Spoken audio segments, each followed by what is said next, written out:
Butereevu kansubire nti no mwasibye bulungi yonna gye musinzira okubeera nga ate mumpuliriza mujye baleko gyonna gye mutuusako engalo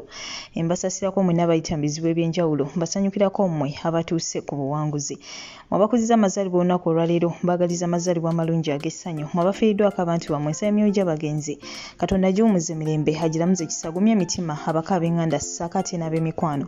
amannya enze Omubeja Aisha Nassolo nga bulijjo Butereevu mba ntuuse okubeera nga ate nkutuusako updates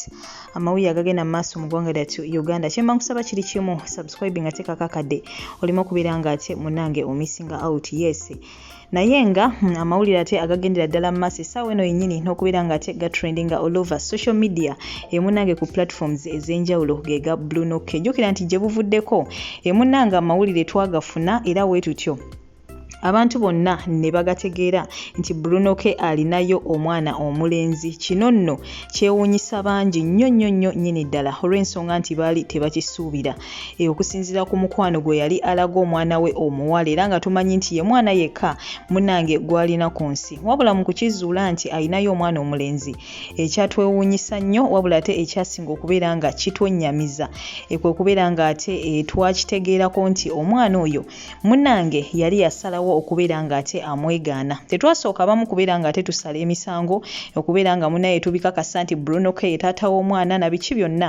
kuba nze kennyini nzijukira waliwo vidiyo gye navaayo ne mbategeezaako nti bawala bangi nnyo babakyala bangi nnyo abavaayo oli wamanya nti no serebu munnange ne babasiba abaana abatali babe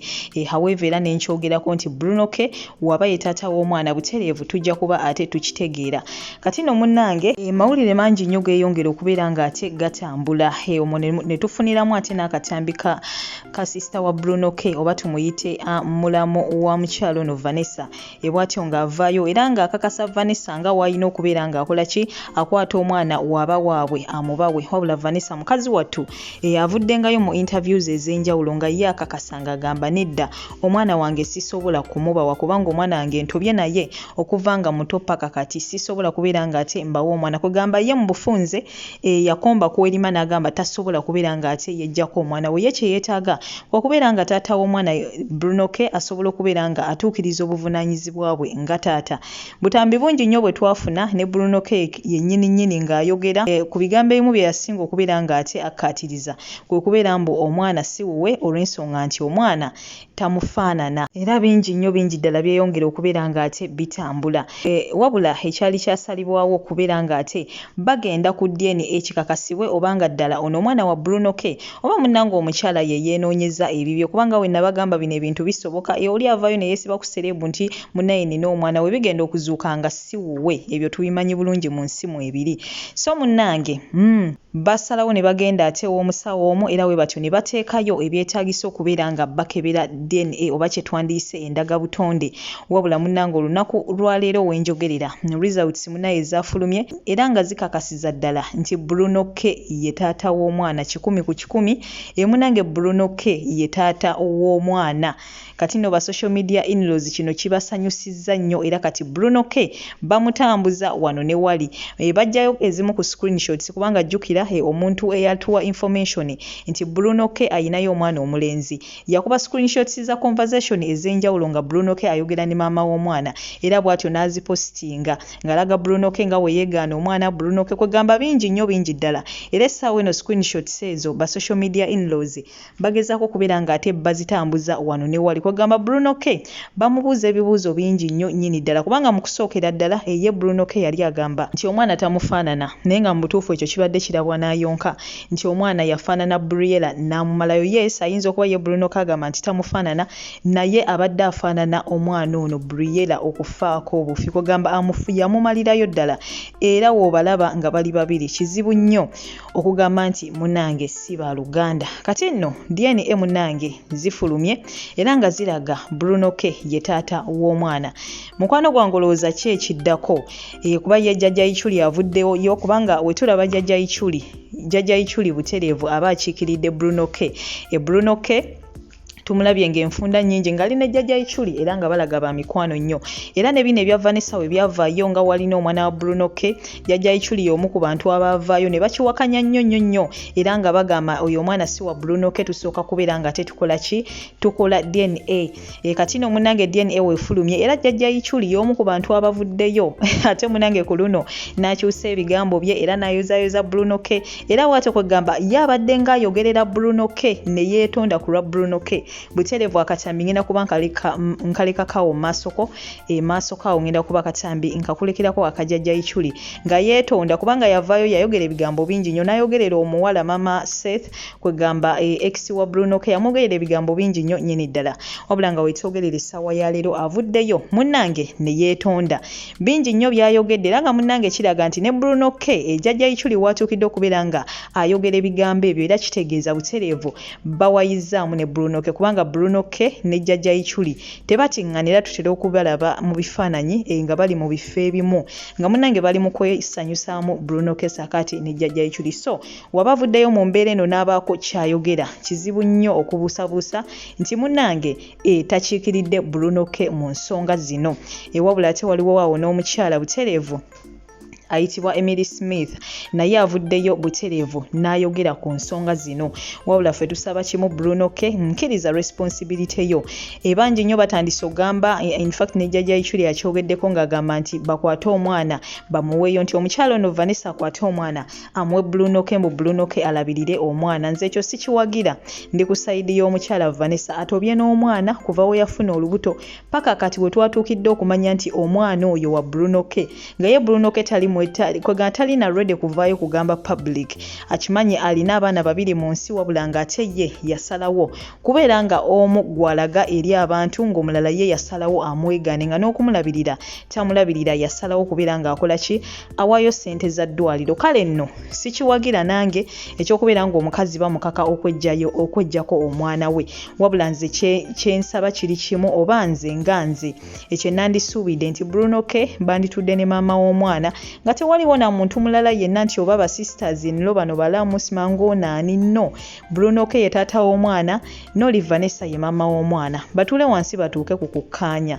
Bruno K asobole okubeera nga ate alabirira omwana we omukyala waba tayagala kweggyako omwana we bannanga omukyala mumulekere omwana we nze musupportinga because atobye n'omwana oyo up to now nga taata w'omwana yamwegaana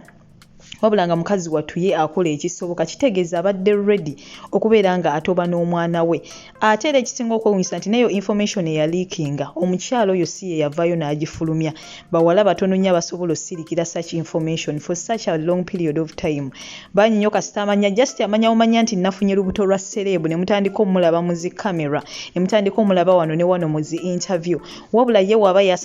waba yasalawo n'asirika wasaliddewo okubeera nga asirika ebbanga eryo lyonna nga ne information okutuuka okubeera nga efuluma muntu omu kubeera nga yali akwatiddwako nnyo mukwano gw'omukyalo oyo n'avaayo n'asobola okubeera nga sharinga information eyo naye nga si mukyala ye kennyini yavuddeyo omukyala yagenze okuvaayo mu kamera nga mutuufu kiri too much ye ng'alwanirira ddembe lye ng'omukyala kubeera nga tebamuggyako mwana we kyenkakasa ekyo kubanga munnange kye nalabye so nze mbadde nsaba Bruno K n'omukyala ono batuuke ku kukkanya kubanga ono omwana waabwe yes Bruno K ye taata ate ono omukyala ye maama so batuuke ku kukkanya buli omu ate asobole okubeera nga ate bambi atuukiriza obuvunaanyizibwa bwe kankulekereko obutambi buno omukwano gwange ogende mu maaso n'okubeera nga ate obwekkanya wabula kyenkusaba kiri kimu toseetuka kubanga ate ngenda kuba nkomawo n'amawulire amala mangi nnyo nnyini ddala goodbye for now ati mpulira ne kakokuteyiro kagenda olinga zisabola akanywa ati mpulira ne kakokuteyiro kagenda olinga zisabola akanywa ati mpulira ne kakokuteyiro kagenda olinga zisabola akanywa omwana waffe kati tulabe era abagendo tukayanye twali twagala kukakasa tukakasizza kati mutuwe omwana alyoka afuuka ambasada nga buliyera kirungi nnyo okulabirira ekintu ky'omanyi nti kikyo Bruno K webale kusetinga pace webale kuba muvumu Bruno K webale kuba muvumu ne wevaamu n'ogamba let me be open to my fears kati omwana wuwo oyina omulenzi n'omuwala Vanessa gw'olidde empanga oliba olaba ki okuzaalira Bruno buli muwala kyayagala naye gw'olidde empanga yes tufedde Queen amankwaniriza mukwano mwe mulidde empanga omuwala twamugamba Vanessa ebintu engege byali bya lunaku lumu tetwategeera tetulishuwa naye nga byaliwo so n'olw'ensonga eyo twagadde nnyo mwena ndeboogera mutuwe emyezi egi mulabe omwana wagenda okufaanana Bruno K gw'olidde empanga Bruno K gw'olidde empanga intaneti ebadde ki tebaagala njogerera gw'olidde empanga kati omwana waffe twagala tutunule kati ani asaanye obba n'omwana okusinzira ku ndabirira kati ogenda kutya ba Fifi the Queen kati agenda kugamba Bruno K talina twala mwana alina okulabirirwa Vanessa ate nga badde bagamba Vanessa mulwadde balina omulabirira addeyo ku ssomero Bruno K tasoma mutuwe omwana musobole okusoma musobole okuddayo musome musobole okuddayo mukole byonna bye mukola oba kyonna kyekiri naye nga tetubayinaako obuzibu n'omulundi n'ogu tuli basanyufu nnyo okulaba nti emitima gyaffe giteredde wamu kibi nnyo okuba n'olubugo okufuna ddawo tusinga omukazi webakako naye omulundi gumu kyangu nnyo toyinza mala gakkiriza kati okoze ekituufu obadde okuuma lubugo nga ne lubaale mwali Vanessa kyonna ekyakunyiga we apologize oba twayogerayo ebigambo nga nze ekyuli nga byakunyiga kati you are our family ng'omwana afuna olubuto mwesi 1 mwesi 4 era anyiiza abaawaka naye wamala oluzaala ate tewabaawo kyamaanyi tukusindikira okuyozaayoza Vanessa webale kuuma lubuto butalujjaamu webale kuba muwala ali strong very hard working in all aspect byonna ebikunyize kitwale nti byansi naye right now kakati omwana waffe naawe oli maama wa Keith era nga wali oyagala buliera wetwagala oyongereyo omutima gwe gumu. Greetings kings and queens, kadamalize matter nga tuvudde muli busy kati ogenda tugamba ki money wasted money wasted. This money should have put on the care of this child. Wegana omwana yena akufaanana singa omukazi tewamuyiwamu mazigo awona wandigambye nti ki nti omwana si wuwo kati omwana wuyo avuddeyo nti wuwo kati kiki kyotugamba ejo gyonna emyaka 3 gyotobaddeewo ate mwe abajja simanyi ba fans mwewumuzeeko nammwe tukoye bana abasajja okubeera nga bamansa abaana baabwe nga tebabalabirira bw'oba toyagala kulabirira mwana teekako glove oba tokola sex bwekiri naye mazima ddala kati eze sente za DNA singa zaagenda ku mwana nezirabirira omwana it would have been a lot better off because this man knew quite well that he slept with a woman that they've probably had a child ne era n'ayagala era wasting sente kyobolanga sente zikuyitamu muyisi kati ezo zizonoonekedde kye za DNA zonoonekedde ki mazima ddala yinamu abakazi kati ayina gwabyanga naye era simanyi senga simanyi whatever mulipizirabirira abaana bo and any kind ne bana basajja bwe bati this kind of men like this ate namwe abawala namwe mulekere kubeera so cheap. Don't be too cheap just because somebody is a celebrity. Most of them live fake lives. But living a fake lives, they are not what they portray to be. Kati gwogena gwa mumbiza abwe era obeere single mother. To fighting what is called single mother. Ochiraba. Like I said, a lot of celebrities, a lot of artists, they live fake lives. They put up appearances.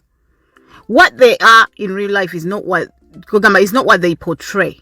So, bawala mwe oba bavubuka mwe oba whatever it is. Temugwa mumbiza abana abantu. Because it will end up in tears. Mujja kubeera nga mukaaba buli kiseera nga mutukaabirira. naffe tukoye naffe tuyina other issues to do kujagana okubeerawo nga tuli twogera ku mmwe mwe muba musoose okwegatta mulekerawo okubajjula amagulu olw'okuba omuntu celebrity. They live fake lives. Mulipizi, my advice to you, look after your kids. Bw'oba toli ready to take responsibilities of these kids, please take a good glove. Ye chichi kyotambuza oli yalina cancer, oli yafa cancer. No naye mbwa alina cancer. Chichi kyotambuza mazima ddala, ki ekikuli mu ggwe?